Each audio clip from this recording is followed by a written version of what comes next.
Well, we're not too far away from WrestleMania 28 coming April 1st down to Miami, and now you have your opportunity to not only go, but to win tickets and help a great cause.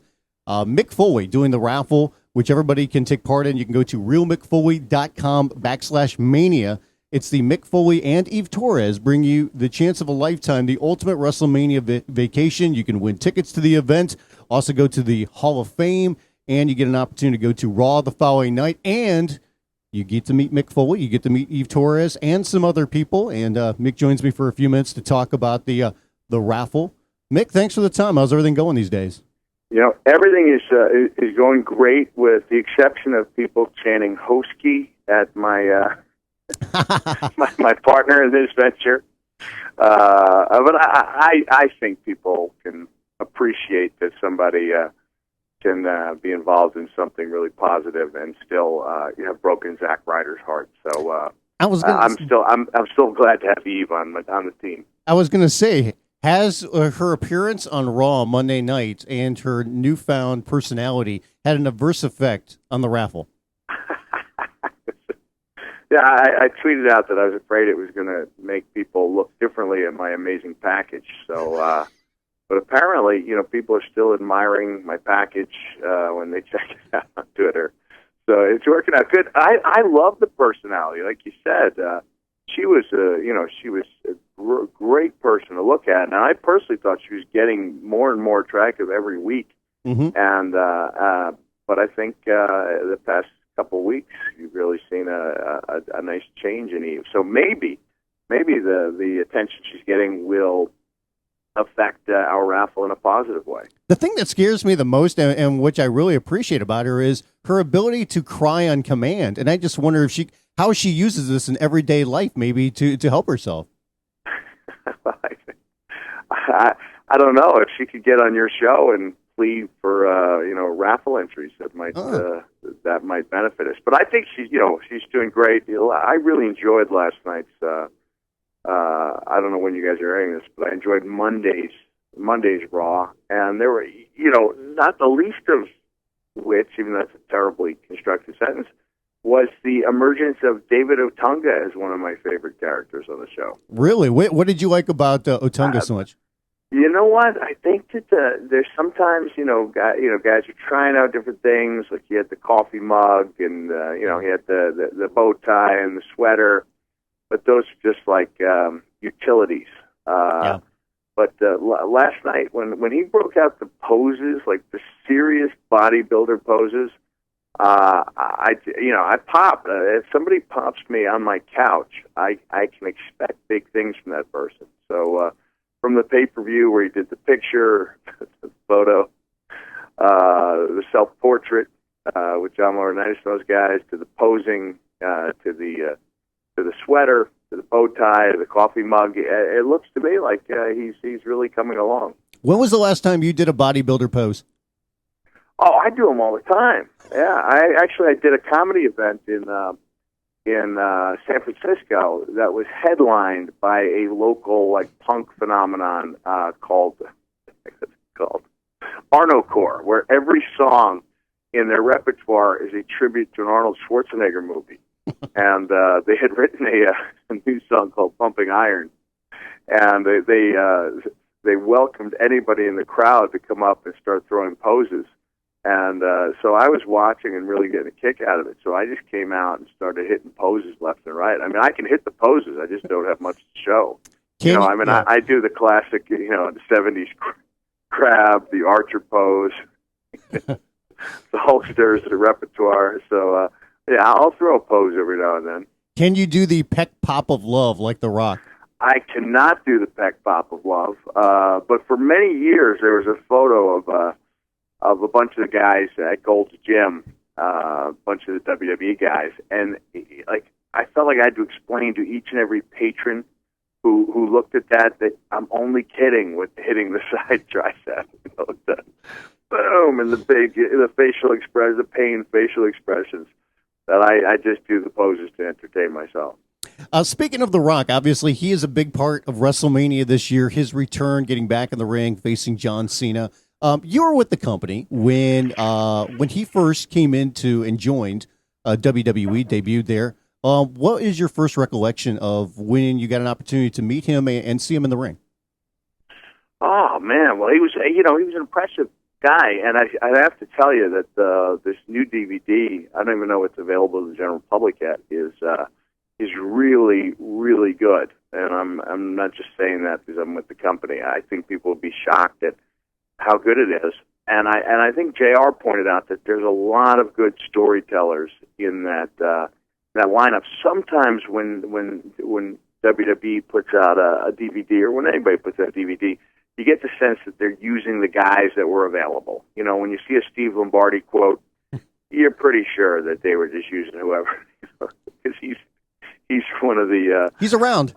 He's the audio guy, so he he'll give a quote now and then. But this is it's Warren Sapp, it's Ron Simmons, it's Stone Cold. This was actually my debut, my return to the company was actually doing The Rock and Stone Cold's DVDs.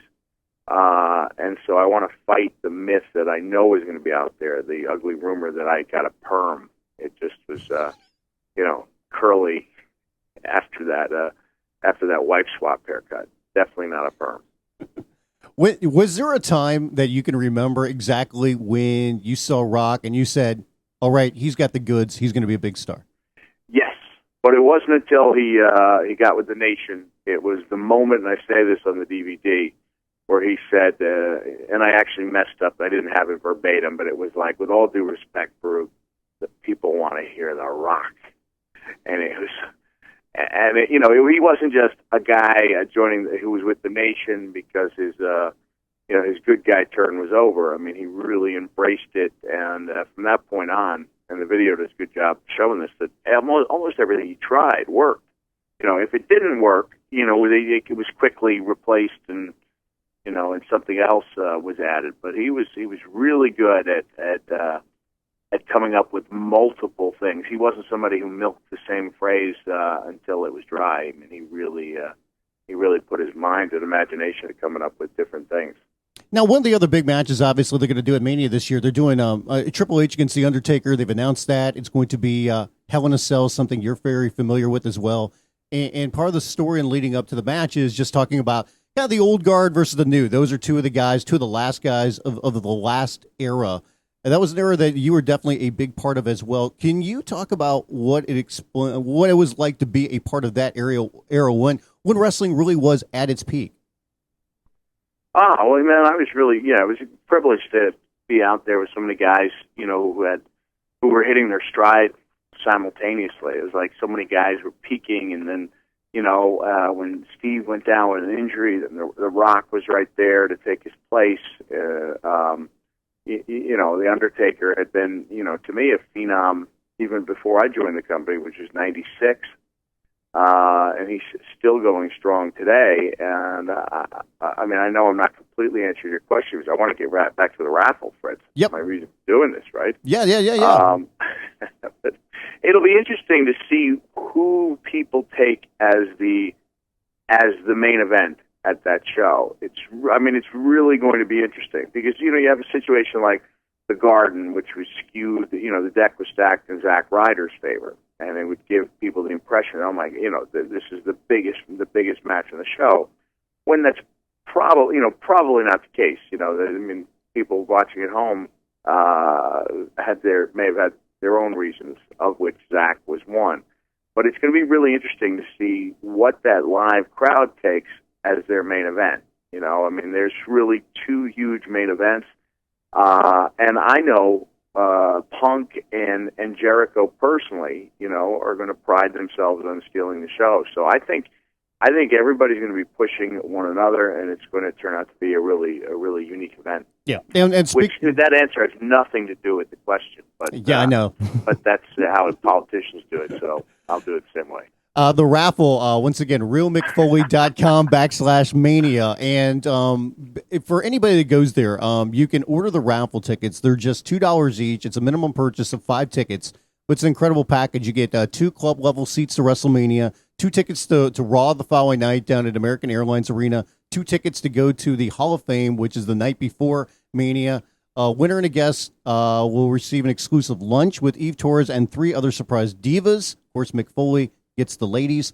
You've got the winner and the guest will also get an exclusive breakfast with the one and only Mick Foley. And you also get 3 nights lodging there, plus you get travel. And for anybody that is questioning this is good for people that are in the UK as well, right? It's for anybody around the world. Yes. I mean, there's a $3,000 travel allowance. So, I mean, people can look. You can fly just about anywhere round trip for $1,500, times 2. If you can't, then you would be responsible for paying that. But if somebody in the U.S. is watching, then clearly anybody, it's open to anybody in the U.S., and it's open to anybody who has a passport if they can fit that into their travel. I do like how you have the exclusive lunch with Eve and 3 other surprise divas. Why am I not surprised? Mick Foley is able to hook everybody up with the divas. Hey, well, it was Eve was with me on this thing, and she's been a huge part of it. And we didn't know what the schedule was going to look like, but I believe 2 of the divas. It's not like you show up and my surprise. It might be. I think the Bella twins are in too, and they're awesome. You could say that they're all they're all heels, but I mean, who doesn't love the Bellas? Exactly. And Eve is awesome, and I know we're working on one other main diva. Brian, if I could just say, last year I was probably on the show talking about the fundraiser we did for Rain. Yes. And it was really successful, but man, it depended in large part on some big donations, like from Vince McMahon and Dixie Carter. And I'm not going to ask Dixie for $10,000 this year. Why not? It's for a great cause. It is for a great cause, but I think this is a way of making it fun and drawing attention to the cause, the same way that Shawn Michaels is drawing attention. He's got 3 great charities that he's doing a raffle for. It's one raffle that goes to Ronald McDonald House, Operation Homefront, which helps families of soldiers and other service members, and then there's another one up that addresses childhood hunger here internationally. So Sean's got a great raffle too. It's just a coincidence that I did not know that he was doing a raffle when I started mine. So I've been plugging his and hoping that the attention and the conversations that start will more than make up for the fact that there are 2 of them out there. Well, I put it this way, okay? If you spend $20, 10 on your raffle, 10 on his, you double your chances of a chance to go to WrestleMania. Yeah, and it's already going well. I mean, I know I tell people to retweet, and then a few people have said, if I retweet, I have less chance of winning. For me, I mean, clearly for me, the idea is the attention that the organizations get, and also the money we raise. And so far, we're really happy with the money that's coming in. And unlike last year, it's not so much, please donate. It's like you get a chance to, I have actually never, not that I've been privy to every raffle in the history of man, but this sounds like one of the best prize packages I've ever seen. Absolutely. So if we're not lucky enough to, win these tickets, but we get to go, if anybody gets to go to South Beach to go to WrestleMania, is there any chance people could run into you while working on your tan on the beach? Absolutely no chance of that, but I do. I have an access session. A few people have been kind enough to send over a link showing that my session is the only one that's not sold out, making me like the Virgil of WrestleMania. But I don't think there's Mick. There's not going to be a photo of you that pops up where there's nobody else in the frame but you behind the table. May I say, in Virgil's defense, anybody who does the conventions has faced a moment like that. I mean, sometimes you're there 8 hours a day, 3 straight days, 24 hours, and unless you are, unless you're, a Punk or a Cena or a Rock, after 24 hours, after 8-10 hours, nobody's going to have that big of a line. So, in Virgil's defense, we've all been there. We've all done that. We've all had that Mickey Rourke in the Wrestler appearance where nobody showed up. Mick, I think that was a wide lens photo though of his. So. Yeah, anyway, there was absolutely nobody in his line. All right, it's true. It's darn true. But I don't think my access to be that weakly attended. But in my defense, Fritz, mine does take place during the first hour of the Hall of Fame. So I've got an excuse. I was going to ask you, how did you pull the Hall of Fame slot? Because I would think, especially now with you back in WWE, that would be a great opportunity to you to go enjoy that. I know that you appreciate the history of WWE and the business, and now you can only get to see half of that, I guess. But you know what? It's a pretty long night. I'll get to see 2 or 3 hours. I'll just jump over there. It's going to be a great time. I mean, I would like to be. It'd be great if I got a call to ask if I'd like to be part of one of the matches, as a referee or a commentator. But even if I don't, I'm going to have a great time. My kids are going to be there. They're going to. They're really excited. So I'm looking forward to a great time. Yeah, it should be great. And what was it like for you at the Rumble? You got to be in the Rumble match, and I think we saw a little Sacco versus Cobra. Oh man, yeah. Yeah, it was fun. It was fun. Like when I watched it back, I thought, well, that was pretty, it was pretty good. Like even though there were times when I was literally standing around doing nothing, I was standing around doing nothing with a purpose, like watching Ricardo. And I think at the end of those, whatever 6 or 7 minutes that I was out there, I'd participated in some pretty good stuff. And for the purists who think that you should go out with a classic match, obviously the Rumble is not going to be that classic match. But on the other hand, it was a huge audience. I mean, the whole backstory of my kids wanting to see me in Mania was true, and I had a good time. And I think honestly, moving forward, if I do anything in the ring, that's probably the way that I should do things sparingly. Two last things. The announcement's been made. WrestleMania next year will kind of be in your backyard. We'll be up in the New York, New Jersey area up at MetLife Stadium. What's your thoughts about the event being up there? And, it's one thing to be outdoors down in the South, but now it's going to kind of have this football atmosphere of being outdoors up in the New York area. Yeah, man, I better hope for a nice day. I've been at opening day at Yankee Stadium when there was snow on the ground in April 1st. So it'll be sold out. People will dress for the weather. And people, they're football crazy in New York and New Jersey, so they know what it's like to bundle up on a cold day. So it won't, it won't hurt the atmosphere at all. And I'm excited because, man, I get to save on the plane fare. Yeah. My kids, I can just bring them for a couple of days. And I'm looking forward to doing the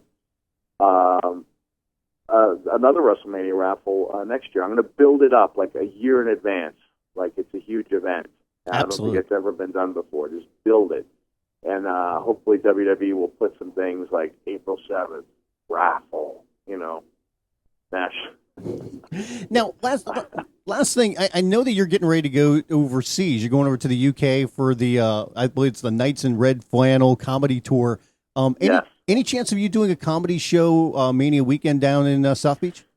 No, I was thinking about it. I probably should have approached WWE before that. I guess I could still try it out, but I don't know what night there would be to do it. Because I think they're pretty jammed with activities Friday, Saturday, obviously Sunday. I really don't know, and I'm going to be pretty busy. It would be a good time to do it, but I just I think they've got enough on their plate already. See, I think you would have been a perfect guy to warm up the crowd for the Hall of Fame when all the superstars are coming to their seats and talking about the outfits they're wearing. Michael P.S. Hayes, once again, wearing the white suit with the top hat. Nice cane there, P.S., and different things like that. It's too bad I'm going to be at my Access all by myself. You won't be all by yourself. I'll ask Virgil to join me. Someone can take a wide-angle photo of my session. I don't think it'll be that bad, Mick. I promise. Hey, listen. Thanks, Brian. Yep. I believe it or not, I'm going to talk to the author of the upcoming Jimmy Snuka book. Now I just got a call. Cool. But thanks again for shining a light on this thing. This is a big deal, and it's going well, and somebody's going to get a great prize. And if you could hit the info again, I'd really appreciate it. Definitely will do. Thanks, man. Appreciate it. All right. Thanks, Brian. Have a nice day. Thanks, you too. Once again, all the information online, realmickfoley.com/mania. Your opportunity to win the ultimate WrestleMania vacation. $2 each for a raffle ticket, minimum purchase of 5 tickets. And winner and a guest get 2 club-level seats to WrestleMania, 2 tickets to Raw the following night, 2 tickets to go to the Hall of Fame the night before. You get an exclusive lunch with Eve Torres and 3 other surprise divas. You also get an exclusive breakfast with Mick Foley, and you get 3 nights lodging in a luxury downtown Miami hotel, and you also get the travel allowance so you can fly down to South Florida to enjoy all the festivities for WrestleMania weekend. That's realmickfoley.com/mania. All the proceeds go to the Rain Foundation, a great charity that Mick has been a part of for a long, long time. So you know that if you do not win, at least the money is going to a great, great foundation.